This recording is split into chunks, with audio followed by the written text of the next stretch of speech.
Great Freedom is a nonprofit organization with a worldwide dissemination. Candice and Heather have been in India for the last 9 months or so. The teaching is spreading worldwide. We're having tele-teachings now. It's being integrated into the prison system and also the university system for young students. So this is a teaching that reaches far and wide. It's for every human being. There's no one excluded. And so we're just really happy to have Candice here. Thank you so much. Thank you very much, ma'am. Thank you.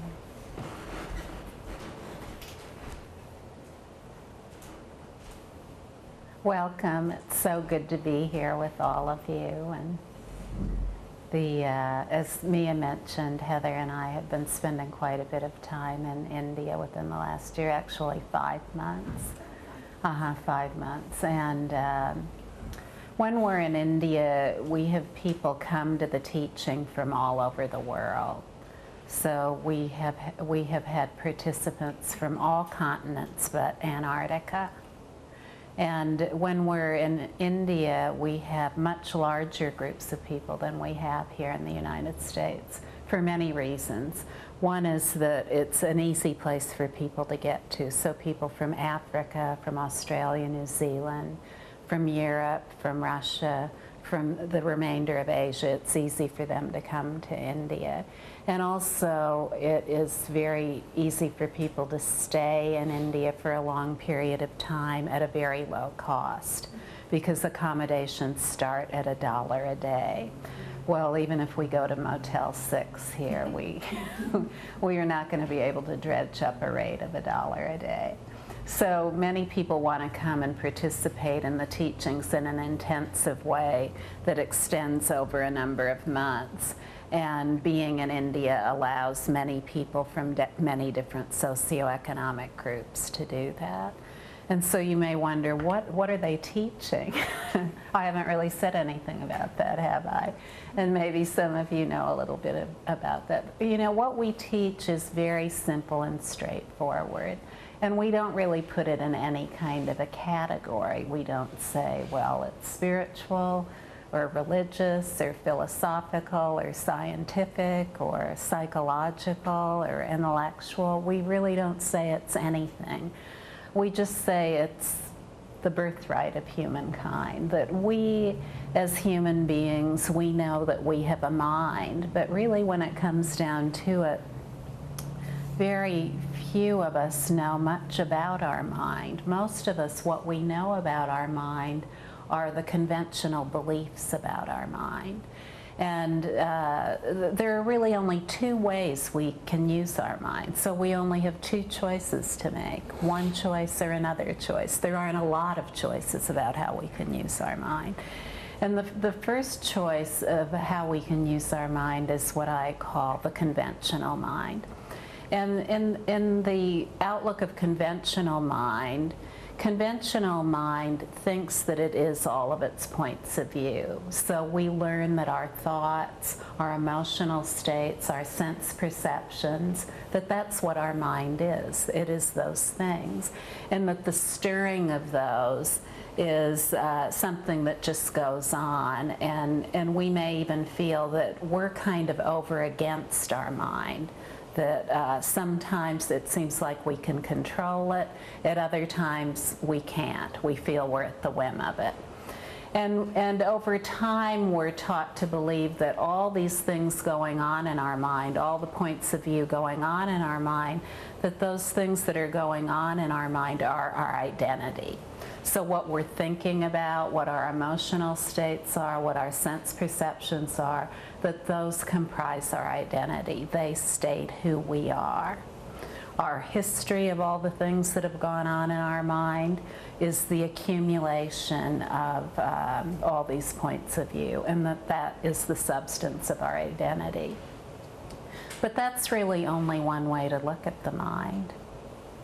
Because you see, the mind, it's very interesting. It's true that all these points of view, this dynamic energy of the mind, it's all ever present and it's ceaseless. Even if we can get into a state of no mind for a few minutes, we're always going to have the appearance of more thoughts and more points of view. They're just going to be there. That's all there is to it. And so one of the things that we don't hear much about, especially in this culture, is that the mind is really a basic space. So the mind is a basic space that includes all these points of view. And the choice that we have to focus on the points of view is one way of establishing an identity about who we are. But another way of establishing an identity of who we are is just to rest as that basic space of mind that includes all points of view, rather than focusing so much on the points of view. So the whole Great Freedom teaching is how to do that.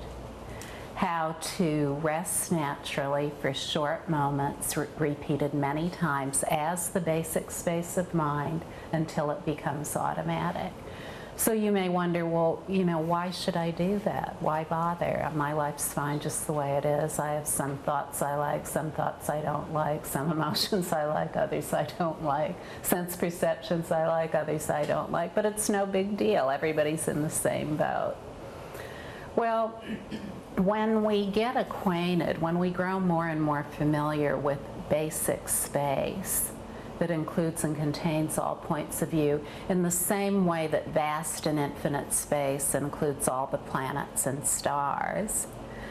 When we get acquainted with our mind as basic space, then we are much more at ease.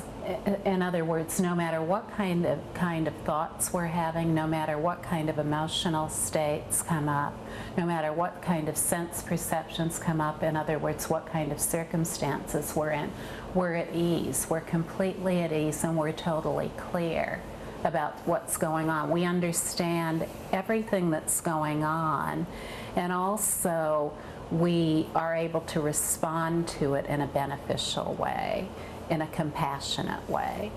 So all of the goodness that we hope to attain as human beings through trying to organize all of our thoughts into good thoughts, and our emotions into good emotions, and our sense perceptions into good sense perception, all these points of view trying to just have good ones and therefore make ourselves into a good person, these are inherent when we relax as the basic space of mind, rather than focusing on all the points of view. So do you see the distinction there?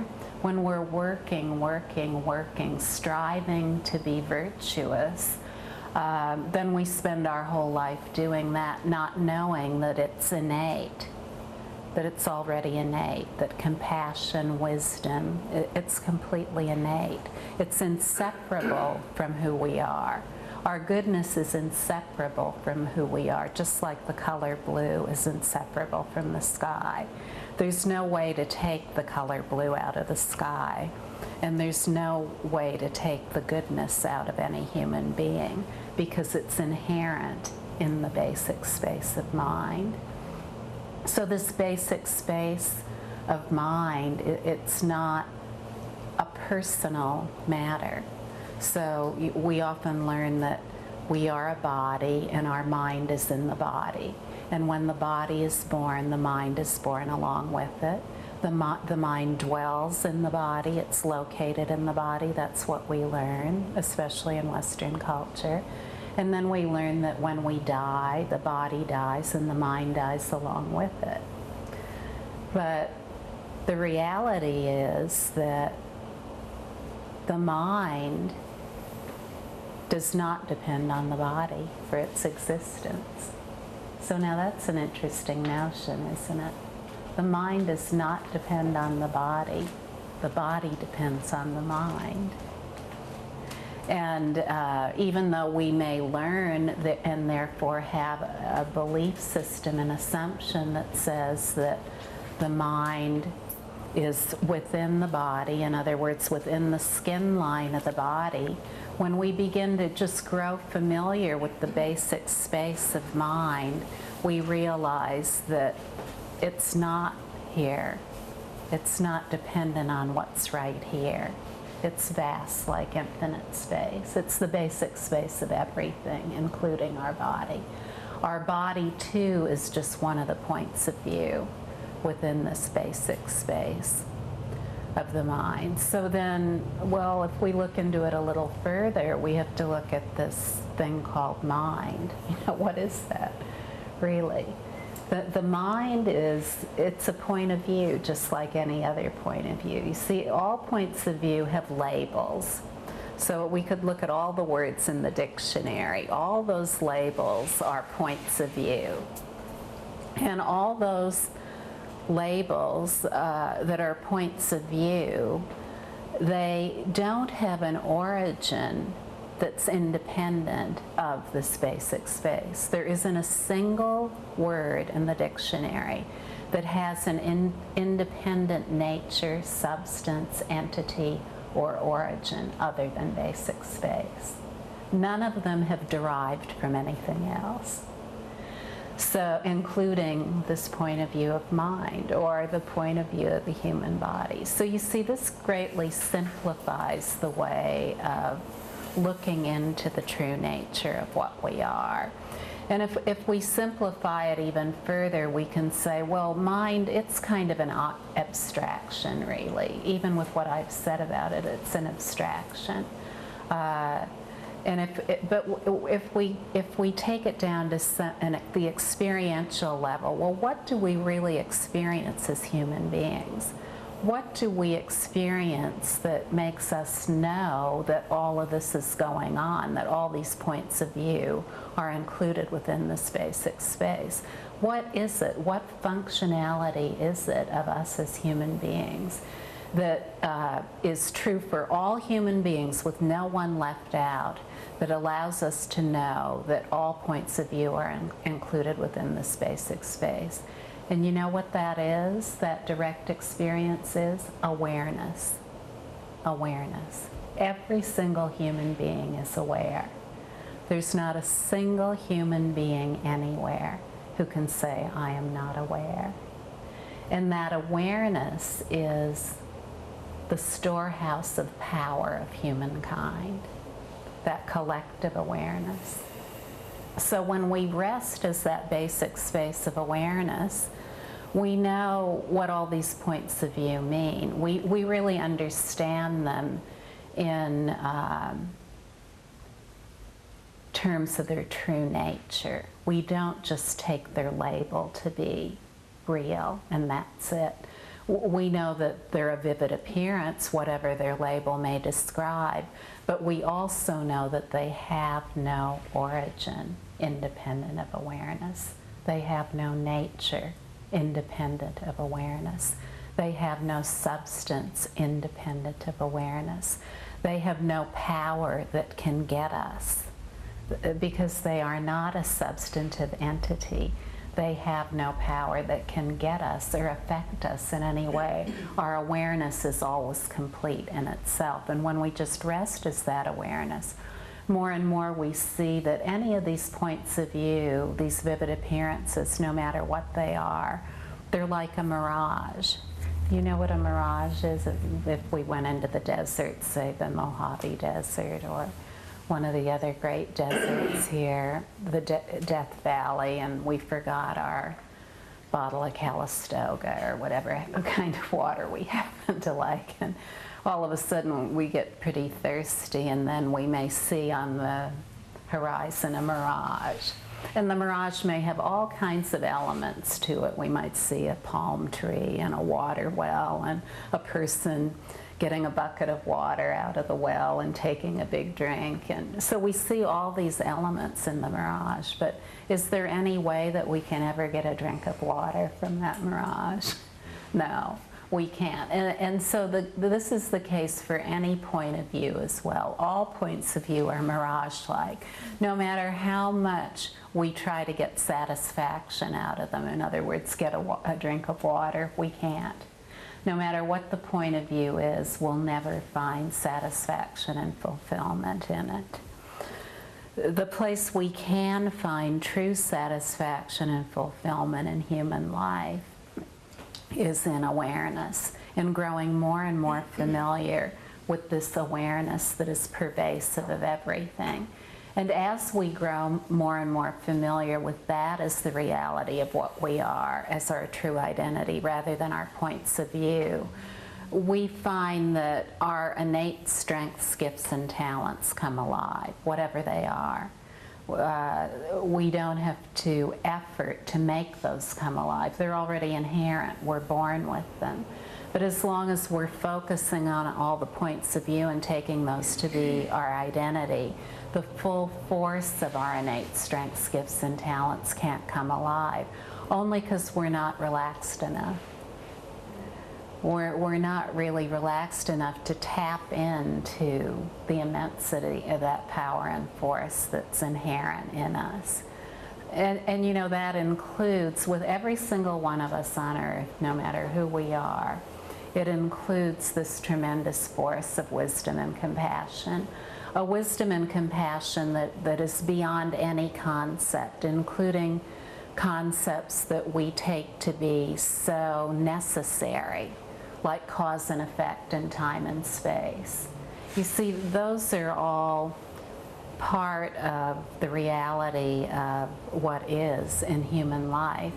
But what is also part of the reality of what is in human life is beyond cause and effect, beyond time and space. Our awareness is really timeless. It doesn't have any constructs of time in it, yet it can easily and effortlessly operate within the realm of time. But you see, if we only know ourselves as beings limited by cause and effect and time and space, conventional belief systems and assumptions, then we as humankind can only find solutions to our problems within that realm, within the realm of cause and effect and time and space, because we're not drawing on our innate capabilities that are also beyond causality, beyond cause and effect, beyond concepts of time and space. And within that is a wealth of resources, a wealth of resources. The thinking that created our problems, whether it's our personal problems, our family problems, our community problems, or our world problems, the thinking that created those problems cannot solve those problems. So when the problems have been created through focus on all these points of view and then trying to develop solutions out of the points of view, we find more and more throughout the world that we aren't finding solutions to big problems we have. We all feel that very much. We feel that tension of the nature of things, you know, the nature of the world, what's going on here. Everyone on the globe knows about it these days because we're all in communication with each other. So we know that only 15% of the people of the world have enough food to eat. That means 85% of the people don't. And of those, many are faced with famine. That 40,000 children starve to death every day. That there's tremendous discord among nations. Nuclear missiles, they're pointed everywhere. You know? There's no one that's left out of the nuclear missile targets. No country anywhere. There are inequities, social inequities, and environmental inequities, and economic inequities that are pervasive in all of humankind. And so, you know, we look at all this, you might not even want to hear me talk about these things because we just feel too uncomfortable sometimes. It seems like too much. Well, what can I as an individual human being do? We might, you know, even feel hopeless or powerless. These problems are so big and we feel like, well, what can we do? And, you know, what we can do is get in touch with the reality of who we are. And when we get in touch with that reality, we get in touch with a new kind of thinking. We get in touch with the kind of thinking that can solve these big problems, whether it's problems in our own life, because we all have them. Is there anyone here who's never had a problem? And so, you know, we come up with a new, just a new way of dealing with ourselves, a new way of dealing with our families, our communities, and world. It's not mysterious, it's not esoteric, it's not some kind of weird thing. It's a simple choice. We as human beings each have a choice in every single moment to focus on our points of view or to be at ease as this basic space, this aware basic space that includes all points of view. And we have that choice in every single moment, and every human being has the choice. And every human being who exercises this choice, and we see this in people all over the world where we go to teach, we see that people grow more and more familiar with themselves as this aware basic space rather than as the points of view. And as they do so, all kinds of marvelous things happen. Marvelous things happen. First of all, there's more harmony within your own body and mind. It just feels better. It feels more comfortable, relaxed, at ease. That's the first thing that's noticed. Getting along better with other people, you know. The husband, the wife, the domestic partner, whatever they're called these days. The kids, you get along better with them. The standing in the line at the grocery store instead of saying, oh, you know, will that person ever stop counting out their $20 in pennies so I can get up to the cash register, or whatever it is. We're just standing there enjoying it all. So you see, these are ways we first realize that we've begun to recognize our own ease of being. The ease of being doesn't mean we're lounging in a hammock all day long. We can do that if we want to, but ease of being just means that no matter what we're doing, whether we're sitting, talking, walking, working, studying, making love, whatever it is we're doing, we're just completely at ease. We're completely at ease just as this aware basic space without so much obsessive involvement in all the points of view. So, you know, most of us, especially in the West, we may have never heard that this is possible, or maybe we did hear it was possible, but it seems so complicated to ever realize that we didn't see how it could be possible for us. But, you know, we find in the Great Freedom teaching that it is very straightforward and it is possible. But the premise is that this is the natural state of every human being. And what is a natural state is already accomplished. Do you see what I'm saying? It's already accomplished. It's not a destination to go to. It's already accomplished. It's just that we may not have been familiar with it. So once we're introduced to it, then we become familiar with it. We're introduced, we hear about it for the first time, we realize that this awareness is naturally present as the reality of what we are. And then gradually we become more and more familiar with that. But in order to do that, we have to make a commitment to it. We don't just receive the introduction, we have to have a commitment to it.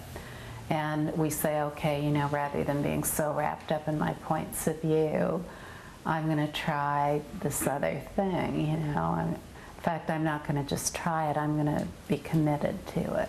I really want to realize this ease of the reality of what I am. I've learned enough about the points of view now, and now I want to know about the space that contains the points of view. A vast space, you know, like infinite space, like pure space. And so after we're introduced and we make the commitment, then based on that commitment and the actual ease of awareness, resting naturally without seeking anything, resting naturally without describing anything rather than getting caught up in the points of view. When a point of view comes up, realizing that we're already free is the awareness of that point of view, that that point of view doesn't have an origin outside our awareness. It can't get us or compel us in any way. It has no significance or importance that can lead us into any action we don't want to take or do want to take. We can get to know ourselves better as that basic space of everything. And as we do so, we become more and more certain that we are it. So it's through our direct experience of our own awareness that we become more and more certain that that's what we really are. And as we become more and more certain of what we are, we don't have to do anything about any concept we've had. You know, we don't have to worry about, oh, well, will I ever feel that my awareness isn't trapped in my body? Or what about the I? Do I have to get rid of this notion of an I? We don't have to worry about any of that. Nothing need be done.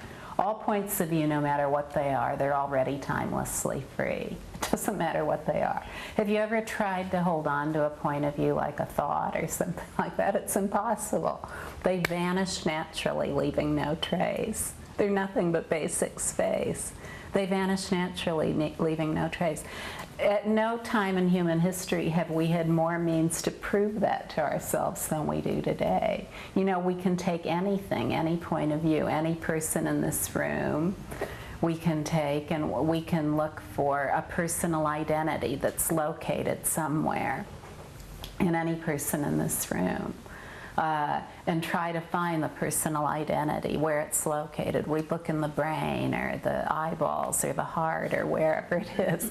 And no matter where we looked, we won't be able to pin down a personal identity. And even if we then took the whole body and put it under an electron microscope, and we brought in your parents and said, okay, who is that under the microscope? They'd look and they'd say, I don't know. You know, I wouldn't be able to say, oh, that's Sarva. I'd know him anywhere by his electrons. So you see, then we can take this personal identity that we assume to be such a solid thing, you know, that had an origin in and of itself, and put it in a linear accelerator, and pretty soon all there is sound and light. You know, there's nothing there. There's nothing there except the awareness that's aware of everything, the awareness that's aware of the quark or the sound, or the awareness that's aware of the electrons, or the awareness that's aware of the brain. You see, awareness is the constant in all these concepts of what constitutes an identity. And we could take any other seemingly substantive thing, like these magnificent mountains around here, and we could go through the same process of breaking it down into its subatomic particles to find its isness, you know, to find that which proves that it really is something in and of itself. But no matter what any of these things are that we'd look into, what would we find? We'd find the same thing. The constant in every perception is awareness. Without awareness, no perception would be, no point of view would be. So when we look at it that way, we realize that what we can really count on about ourselves is awareness. You know, we really want to count on that about ourselves, that is constant. And we don't have to really do anything too big and heroic to prove to ourselves that we are awareness, that we are this awareness that's complete in and of itself, that's completely pristine, you know, that's relaxed, has nothing going on, can really handle any situation that comes up in life in a very practical and compassionate way, can make good decisions and good choices. If we just look in the mirror, and I'm sure almost everyone in the room has done this, looked in the mirror at some point and just thought, gosh, you know, I see someone here, and I see that this one who's I see in the mirror is getting older, and but yet I know that whatever's looking never changes. The one that's looking has never changed. The one who looked in the mirror for the first time at 1 month old, 1 year old, 5 years old, 10 years old, that one that is looking never changes. So that is the constant of our reality. And that one who is aware that's our true identity, and that never changes. And no matter how much upset we've been through in our life, even if we've had the most horrible life that anyone has ever had, that awareness never changes. It's constant and it's unaffected by anything that occurs. So that's what we really want to count on. We really want to count on that. We want to count on that about ourselves, which is count-onable. Now, you know, we all know that our thoughts are not something we can count on. The thoughts, they're going this way and they're going that way, they're going that way and that way. We can't count on any of those to give us a life. Maybe sometimes we can, but a lot of times we can't. Oh, and the emotions too. Well, if we try to count on our emotions to shape a life, we're going to get in big trouble fast. Because the emotions, we have all kinds of emotions. So these points of view, no matter what they are, they're countless and ceaseless. If we start to try to do anything about them, then we spend our whole life trying to manage our points of view. It's sort of like having a rabbit farm. You know, if you have a rabbit farm, well, just say you start out with a male and female rabbit. Well, we can all do the math on that. Pretty soon, we're going to have so many rabbits we won't know what to do with them. And the same is true with point of view. Points of view are countless and ceaseless. And so if we spend our life managing our points of view, it's going to be like trying to manage the infinite rabbits on the vast rabbit farm. It's impossible to do. It's impossible to ever get points of view into any kind of manageable framework. And why is that it's so difficult to do? It's so difficult to do because they have no existence in and of themselves. You know, you can't take something that has no existence in and of itself and make it manageable. They're all points of view, no matter what they are. They're just basic space. They're the basic space of awareness. And so, you know, it would be like trying to take part of the sky and make it into something manageable.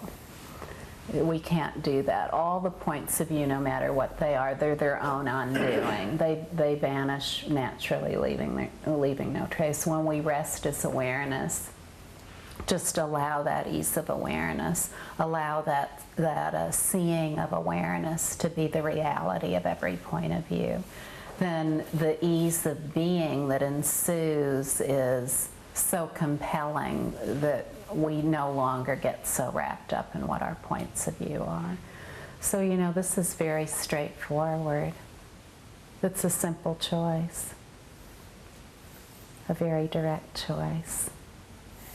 And it's the choice of every human being. It's not something just for special people. All people are special. All people are equally endowed with awareness. There's no human being who has a bigger chunk of awareness than anyone else. Not a single one. Completely non-hierarchical. Are there any questions? Yes? So, in a sense, it's just kind of being aware, what the point you're trying to make is pretty much just stepping back, like say when you're in the grocery store, like you said, that person counting money. Instead of getting angry at him counting all this change, you're kind of stepping back within yourself and being aware of what's really happening and taking it in a different way. Is that kind of what you... That's a good interpretation of what I was saying. The choice point is the following, with your example. If the person is counting out their $20 in pennies, and this actually occurred to me a few weeks ago. Someone was doing this, and he this was in Boulder, Colorado, and he was a mountain biker, and so he'd been out on a big bike ride, so he was really streamlined. He didn't have much on him, but he did have $20 in pennies. So we had them in like these little film canisters in a pouch, and so he kept counting out the pennies one after another. And I thought, wow, this is a perfect teaching opportunity for everyone here. The line kept getting longer and longer, and people were standing there going, and, you know, giving everyone the eyeball, the rolling eyeballs. Oh, will this guy ever stop? When will he go away? Well, you see, that's the choice point, to get into the eyeball rolling and all the thoughts about, oh, what is this guy a nut, or, you know, what's going on? All these points of view that come up. That's the elaboration of point of view. But when we see the man counting out his pennies and we come to a complete stop and just allow the ease of our awareness to be the case, then there can be all kinds of points of view, but it's the ease of awareness that's prevalent. We don't need to act on any point of view that comes up. So that's the choice point right there. Yeah. And with that, it's a very powerful stand to take in terms of who we are as human beings. It's not a state of passivity or being a doormat or anything like that. It's a very powerful stand to take. Complete awareness, which is really a life of compassion and responsibility coming from complete awareness. In the traditional writings, the writings that are authoritative on the matter, this complete awareness is described as omniscience, all-knowing. And what that means is that all points of view are known in their particularity as well as their non-particularity. So they're known in terms of whatever their vivid appearance is, but their true nature is also known. So that they're not just taken to be one or the other. If it's taken to be one or the other, like just basic space or just a vivid appearance, either of those would be extremes. But when they're known to be inseparable, like the air and a breeze flowing through it, then it's an entirely different matter. The more familiar we become with ourselves, the more familiar we become with this all-knowingness that is inherent in us.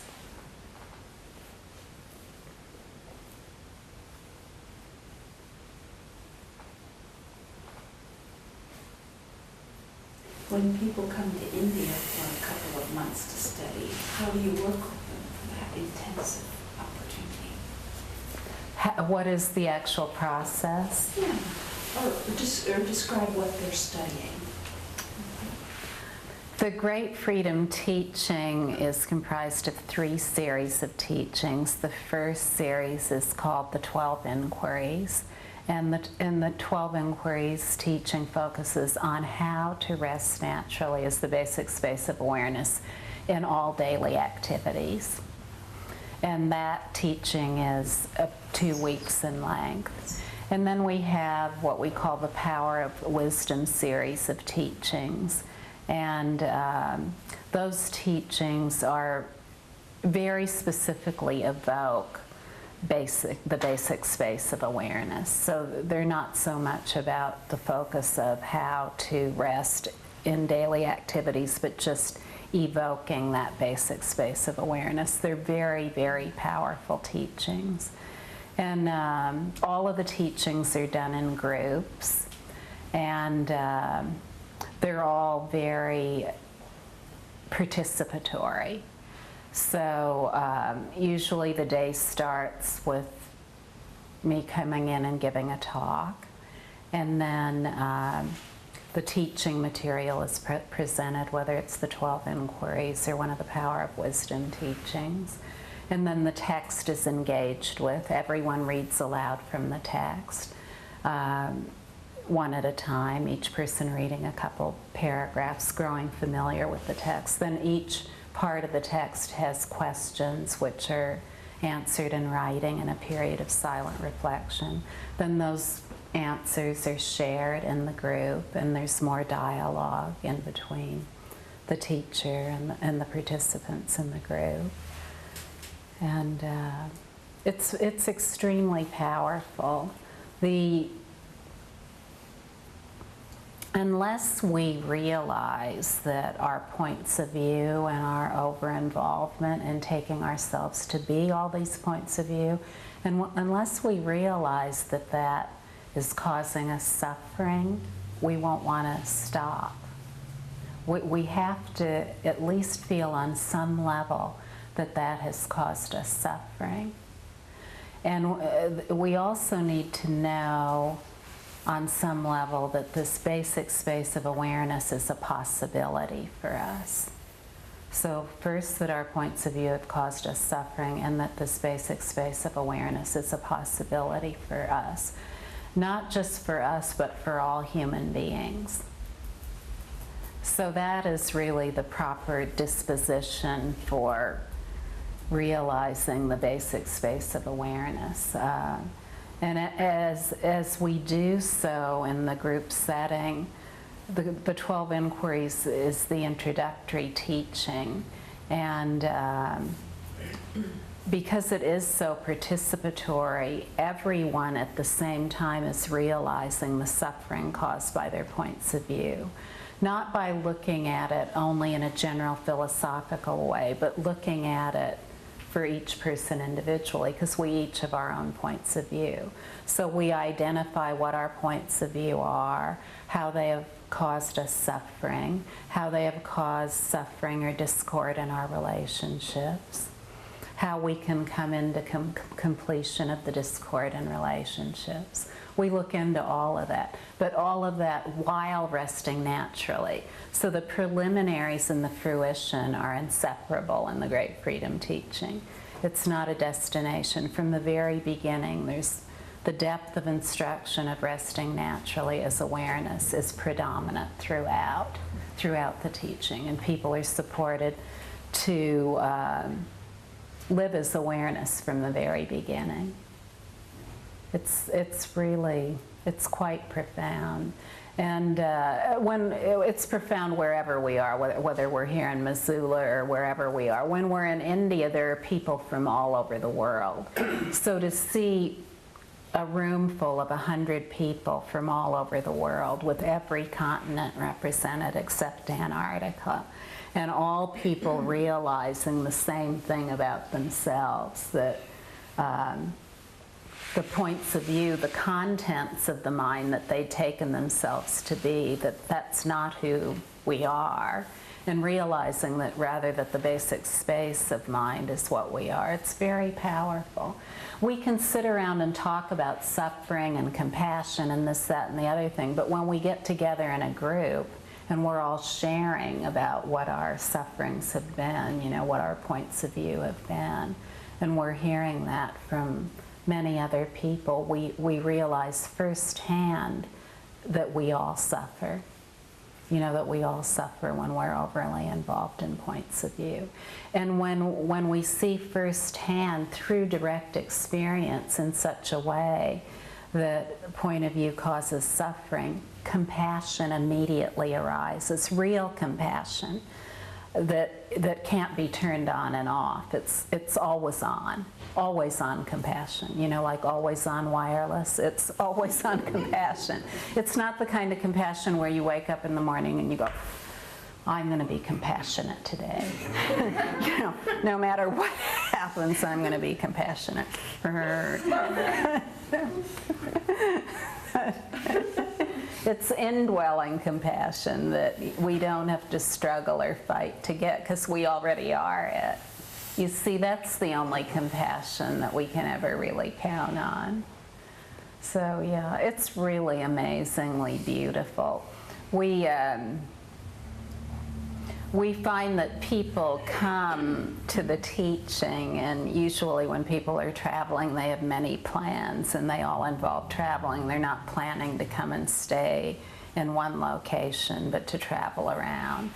But most of the people then change their plans, change their airline tickets, change their plans. Call in and say, well, I need a couple months off from work. Is that okay? Just want to stay. And we had many people who stayed the entire 3 months, yeah. We have, the teaching is ongoing there in Rishikesh, India, year-round, so whether we're there or not.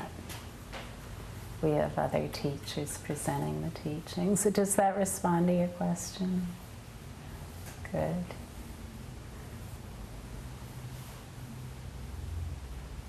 You mentioned that the first outcome is an ease, and you also mentioned that one's innate abilities and talents come forward.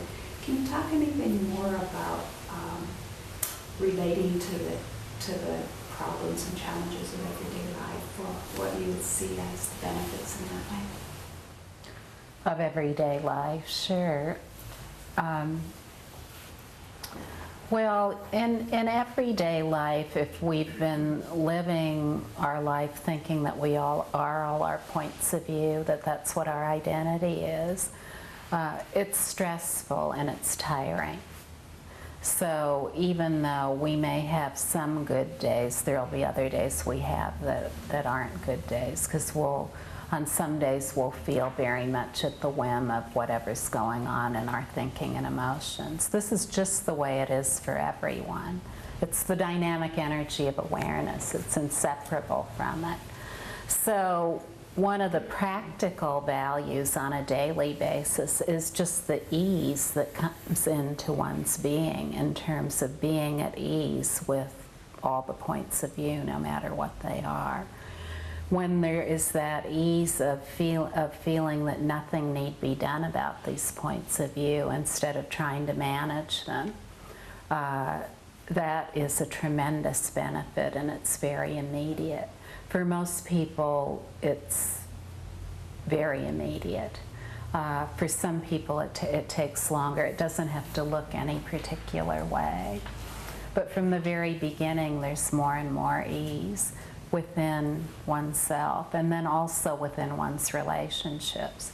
Because once we realize that we are not at the whim of our points of view, whatever they are, rather we're the basic space that contains the points of view, once we realize that's true about us, we realize it's true about everyone. So then other people's points of view don't bother us so much. We can see clearly what's going on, whether anyone else can see it or not. So we're able to just be much more comfortable with other people in a very compassionate way, because we don't have an expectation of them being something that we need to have them be in order to make us feel more comfortable or whatever it is. And then with that, we find more and more practical ways of being in life that are really profound. In other words, ways of being beneficial in nature in ways that we hadn't thought about before. So yeah, it's very, and if you just look at the things that are the primary categories of points of view that most of us look to for some kind of satisfaction and fulfillment. In other words, we're looking to certain points of view to give us happiness. Things like money, food, sex, work, romance, relationships. We look to all of those different points of view as sources of satisfaction and fulfillment, things that can give us happiness. And when we realize definitively that there is no happiness located in constantly looking into any of those things as a source of happiness, that's a tremendous relief. It's really a tremendous relief. And then it doesn't mean we abandon everything. It just means that we see everything rightly. And when we see everything as it really is, rather than as we've taken it to be, when we see it so clearly, then we can relate to everything in a way that's compassionately appropriate. Most of all, for all of us as human beings, when we live our life with such a deep familiarity of our own awareness, we're completely prepared for our own death. And when we die, we won't be at a loss as to what's going on. We'll know that death is a point of view too. The body dies, but awareness remains. Awareness remains. And no matter what goes on at death, we won't be afraid of it because we'll know it's just part of the contents of this basic space. So that, you know, when we die, we gradually lose awareness of all our sense faculties. So our sense faculties have only been because they're imbued with awareness. So all of us right now, everything we're sensing with our eyes, our ears, our nose, our touch, everything, it's all awareness imbued, all of our sense faculties. But when we die one at a time, we don't have those sense faculties anymore. So if we weren't aware of ourselves as the basic space rather than the contents, then we could be afraid when we start to lose our sense faculties. And then when we have points of view come up like, oh, gee, you know, this means I'm not going to have to make any more plans, I'm dying. My life of planning and action is over. I don't need to make any more plans. In fact, I don't even need to feed myself anymore or put myself to bed at night. I'm not going to need to sleep anymore. I'm not going to need to take care and manage all these affairs of the body anymore. When all these things come up, these are all points of view that come up in awareness at death, we won't be afraid of them. You see, we'll have become so familiar with the reality of who we are that we can have a very easeful death. So that's very important too. Did you have any specific areas that you'd like to inquire into as to how it may be a benefit? No, I think.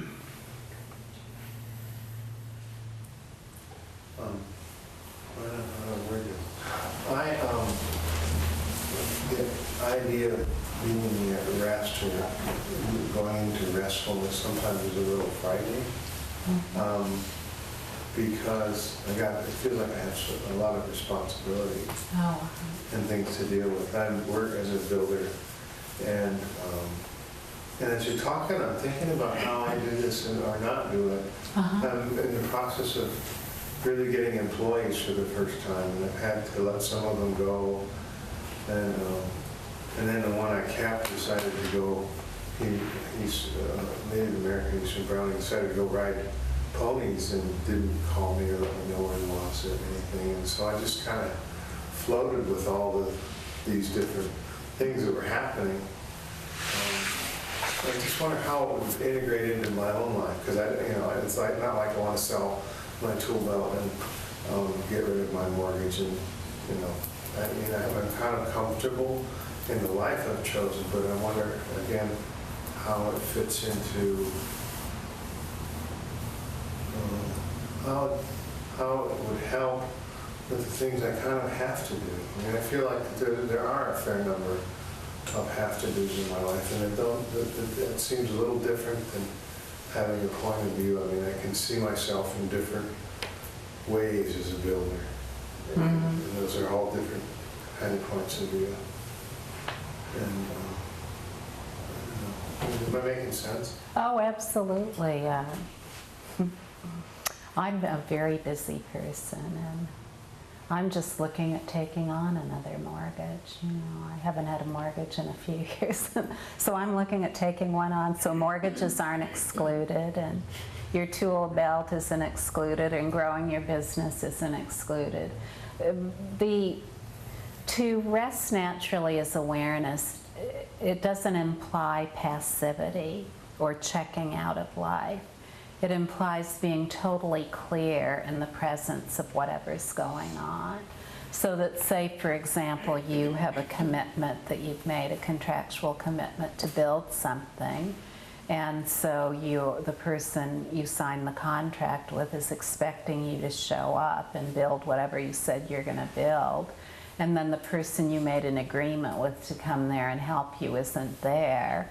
Well, there are all kinds of points of view you could have about that when that situation arises, like, oh no, you know, what are they going to think of me? And is this going to affect my reputation as a builder? Will I ever get this job done? I said it'd take 3 months. It looks like it's going to take 3 years. You know, how am I going to tell them about this? So all these points of view can come up in any situation. They'll be unique to the situation. But when that situation comes up of the guy who's riding the ponies instead of being where he said he would be, when there's just the ease of awareness without the elaboration of point of view, in other words, just not allowing the story to run off in all the many directions it can run off, then you'll come up with a solution that's just right. Otherwise, there'll just be a huge, massive point of view, a story that seems overwhelming in one way or another, because there will have been the many different scenarios developed of how it can turn out.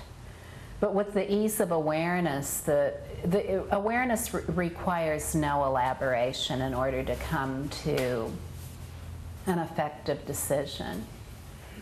That's just something we learn. We learn that decision making means obsessive thinking about something or emotionalizing. But that's just something we learned from other people. It's a conventional belief. The power source of what we are, the great strength of what we are as human beings, lies in this naked awareness. Naked awareness. And that means when a point of view comes up, if we need to make a decision, we don't do anything. We don't go off into all the other stories. We just allow the ease of awareness. And within that awareness arises an incredible decision that couldn't have possibly occurred before. I'll give you an example from my own life. Instead of having it be just about you, it can be about me too, and you know, all of us here. And that is that the Great Freedom Teaching, it's an international organization, an international nonprofit organization. It's a major business with a business plan and very evolved business structures that are all focused on being of benefit to the whole. And so, you know, in business there are many ways of doing things, and we all want to reach our target audience or customers. That's part of being in business. In the Great Freedom Teaching, we want to reach people who are interested in hearing about awareness. So we have our own marketing plan about how to do that. And so, you know, when we began the organization, there were many ideas within the organization about how we could reach people. And a lot of them were very traditional. Well, you just grow where you're planted. You started here in California, so you just stay here in California till you grow strong, and then go somewhere else. Well, that just didn't sound right to me. It didn't sound right to me at all, but I didn't need to make a big story out of it. I just knew the answer would come. And the answer that came was just a sensible answer, a very practical answer that would apply to any business, and it was, go where you have the largest audience. In other words, go where you have the largest market. And I knew that was India. I knew people came there from all over the world. Not only are there many English speakers in India, but many English speakers come there from all over the world. And I knew we would reach the most people there, and that then the teaching would spread out from the people who came there to all the other continents. And so that's just what it did, what happened. But see, it was counterintuitive to maybe what some ordinary thinking might have been. So when there is just that natural rest without seeking anything or needing to make up a story about what all the different scenarios may be, it allows the richness of awareness to produce a very effective decision and course of action without all the anguish. Because we all want to do a good job. We all want to do the best job we possibly can. You know, for many of us, all we've heard in our life from the moment we're born is you need to get better at what you're doing. You know, you need to be a better little boy or a better little girl, or you need to be a better teenager, or you need to be a better adult, or you need to be a better mother or father, or you need to be a better worker, or that kind of thing. It's just the way that we interact with each other from point of view. And we internalize all that and subject ourselves to it. We say, oh, you know, my points of view need to be better points of view. I need to have better thoughts or better emotions or better circumstances in my life. In the basic space of awareness, it is that inherent goodness that it already is better. There's no state of better that needs to be gotten because we already are imbued with goodness. So when we rest rather than torturing ourselves with endless stories of what all the different points of view are, we just find a flowering of that naked strength of what we already are. And in that, all decisions and choices can be made effortlessly. I really understand your circumstances because I'm a business person too. I'm a builder of a different kind. And so, and I really appreciate what you're saying because there are all kinds of breakdowns that come up in business. All businesses, breakdowns and breakthroughs, breakdowns and breakthroughs. That's the natural cycle of what business is. But if breakdowns are seen as the end of the world or as something really negative and not seen as part of this natural cycle, then it's hard to be at ease with them. But when we know that every single breakdown is an opportunity, then we have a much different take on things.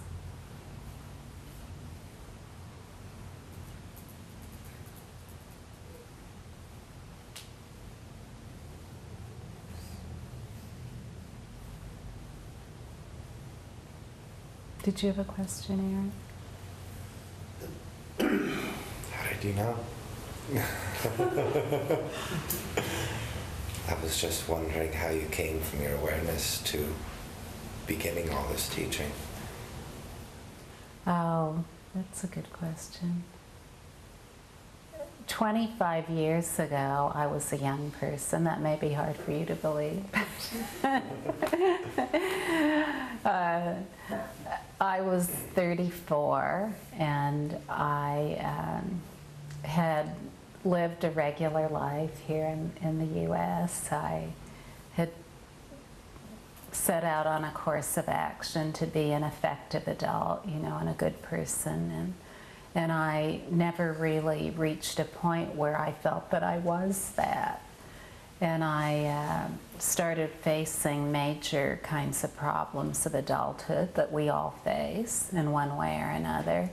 And when I faced those problems, I found that none of the strategies I had developed were effective for handling them, like psychology or philosophy or talking to friends or whatever it was. There was nothing I could do to really manage all these thoughts and emotions that were coming up. And so at one point in that, I started feeling, because I had many different critical issues up at once, I started spinning out the scenarios. You know, what was this going to look like 60 years down the line? I was only 34 years old. How was all this going to end up? And oh gosh, I had so many Friday the 13th type stories running in my head. It was unbearable. It was unbearable. And I just couldn't face living life that way. It seemed like everything that had been suggested to me as being effective really didn't work, and I didn't know what to do. So in that hopelessness and in this just deluge of thoughts and emotions and circumstances as well, I realized that all of these things had the same underlying basis. I didn't even know what to call it, but I suddenly realized that none of them had an independent origin, that they all had the same underlying basis, and that when these big stormy emotions came up or blew through, when I just rested as that underlying basis, at the time it just felt like relief, a complete relief of body and mind, complete relief, complete ease of body and mind.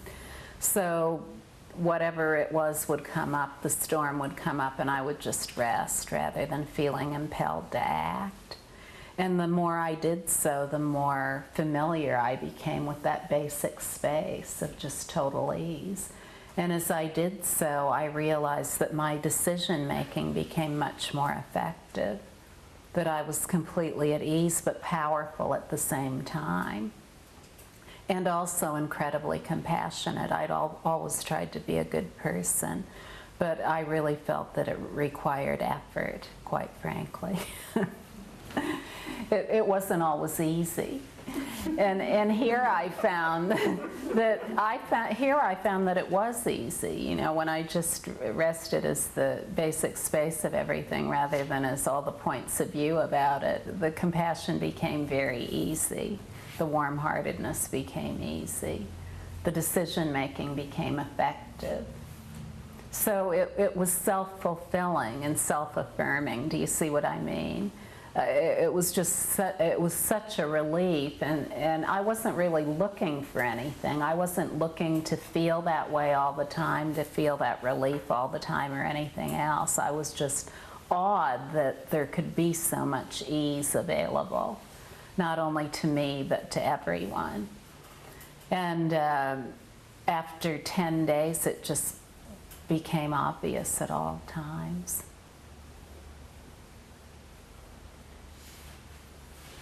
It's our natural state, so you know, it's not, like you said before the talk tonight, it's not a big deal. It doesn't require a lot of bells and whistles. With that, thinking in terms of making choices and decisions, if you're in that natural ease of state, then there is no bad decision or choice, because whatever you choose to do, you would be in that place of complete awareness and acceptance of whatever is going on around you. Exactly. And then also, you know, when we make decisions from point of view, how it is, first there's all this thinking about it beforehand and about making the decision, then the decision is made, then after the decision's made, there's more thinking and more emotion. Did I make the right decision? So with ease, there isn't the thinking beforehand or afterwards. It's just not necessary. It's just something we learn. We learn that it's necessary. We have a power of reason within us that is unspoken. Most of us learn that reasoning requires concepts, but we have within us unspoken reasoning. The awareness processes all of this in its pristineness, and then the decision is just whatever it is.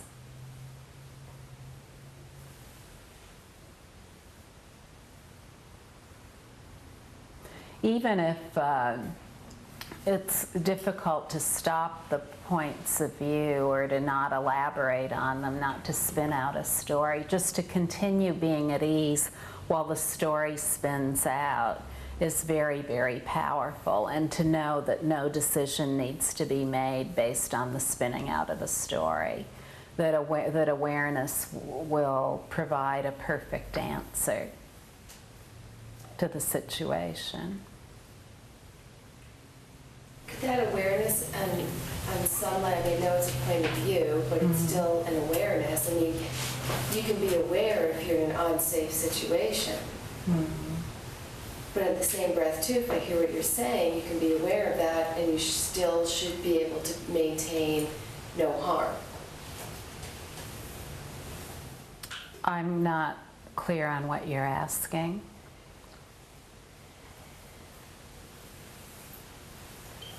You mentioned the points of views, and in some ways how I'm interpreting that is that there's many truths, or those truths all aren't true.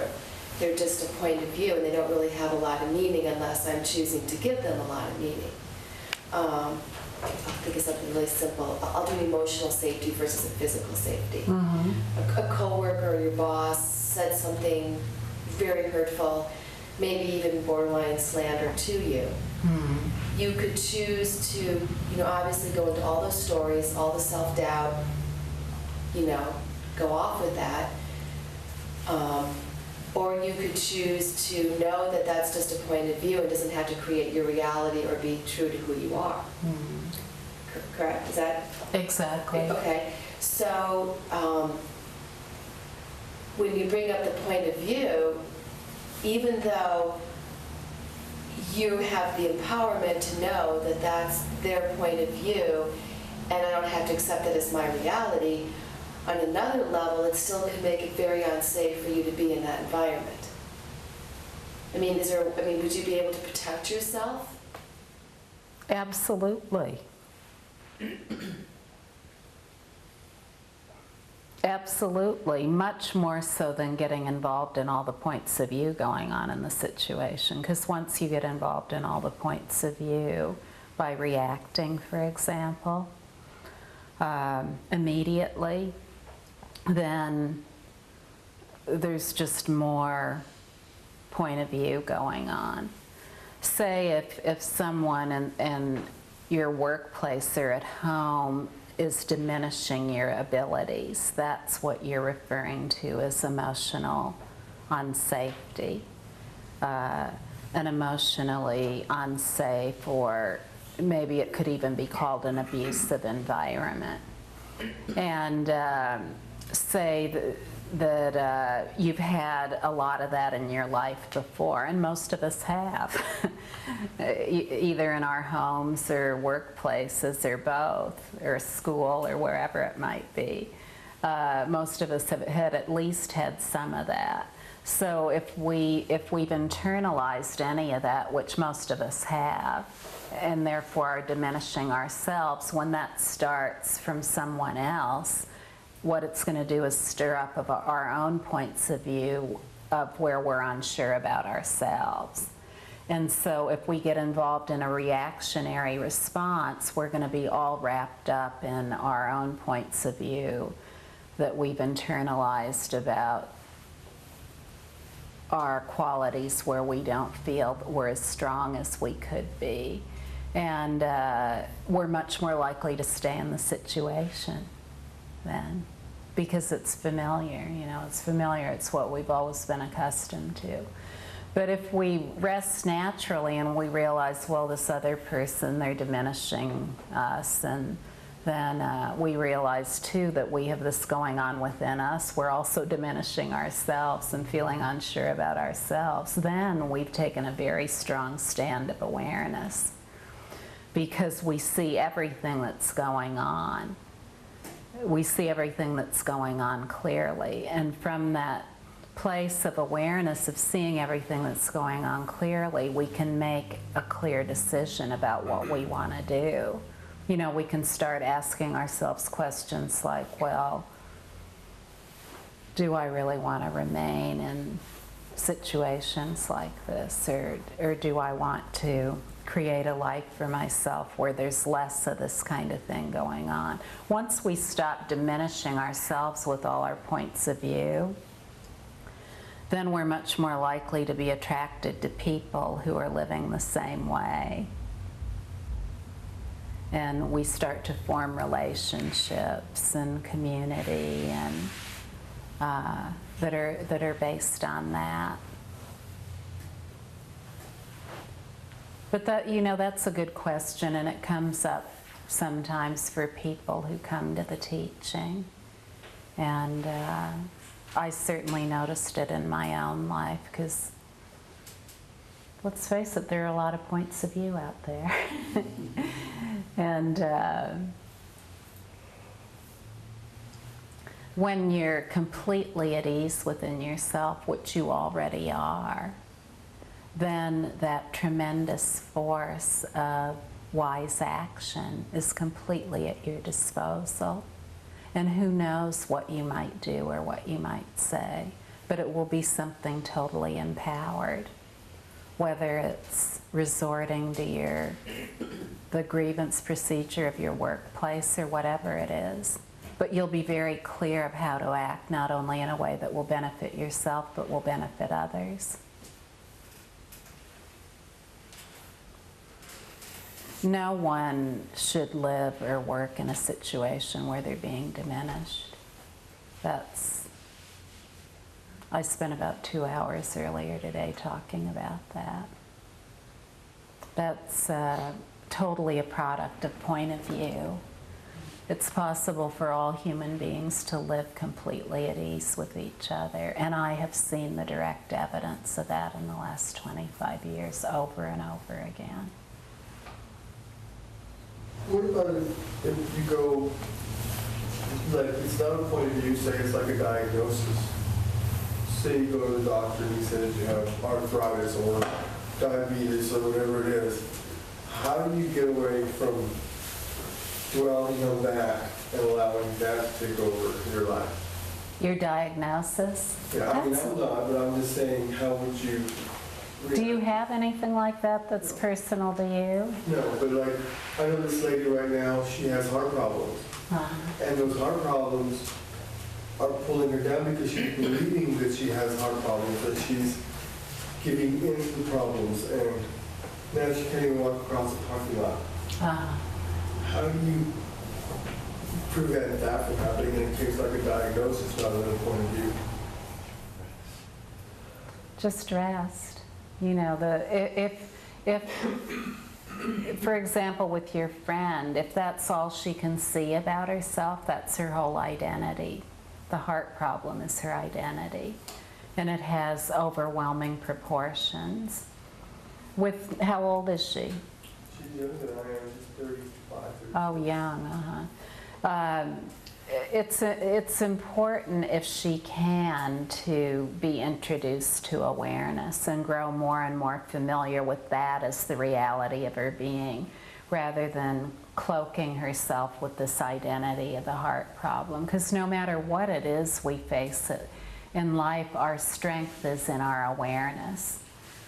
We wouldn't even be aware of a heart problem without awareness. So you see, we want to go to that by which we're aware of being naturally present. So to bring her to one of the talks, there are talks here held every week in Missoula.